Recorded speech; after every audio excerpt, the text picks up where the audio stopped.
Welcome back. સમાચારોમાં આગળ વધીએ. વાંસદામાં ભૂકંપનો આંચકો અનુભવાયો છે. સવારે 9 અને 59 કલાકે ભૂકંપનો આંચકો અનુભવાયો છે, જેમાં વાંસદામાં 2.7ની તીવ્રતાનો આંચકો અનુભવાતાની સાથે જ ધરા એ ધ્રુજી ઉઠી છે. સંવાદદાતા હિરેન અમારી સાથે જોડાઈ ગયા છે.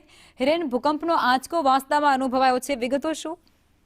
2 દિવસમાં સમગ્ર ગુજરાતમાં અલગ અલગ જગ્યાઓ પર લગભગ આ ચોથો ભૂકંપ થાય છે. આજે સવારે નવસારીના વાંસદા પાસે 2.7ની તીવ્રતાનો ભૂકંપનો આંચકો છે તે નોંધાયો છે. એનું કેન્દ્રબિંદુ વાંસદાથી 23 કિલોમીટર દૂર છે. ગઈકાલે પણ આ જ પ્રકારે દાહોદ, કચ્છ અને અલગ અલગ જગ્યાઓ પર 3 ભૂકંપના આંચકા નોંધાયા હતા. 3.3 અને 3.4ની તીવ્રતાના આંચકા પણ નોંધાયા હતા. ગુજરાત એ સિસ્મોલિક ઝોન 5ની અંદર પણ કચ્છનો વિસ્તાર આવે છે અને આ અન્ય વિસ્તારોની અંદર અલગ અલગ કારણોસર નાના મોટા અર્થક્વેક આવતા રહેતા હોય છે. સિસ્મોલોજી ડિપાર્ટમેન્ટ અને વૈજ્ઞાનિકોના જણાવ્યા મુજબ આ નાના અર્થક્વેક છે એ ગુજરાત માટે સારી સ્થિતિ છે, કારણ કે જે એનર્જી જમીનની અંદર જે એકઠી થાય છે એ રિલીઝ થવાથી મોટા ભૂકંપ નથી આવતા. આભાર હિરેન.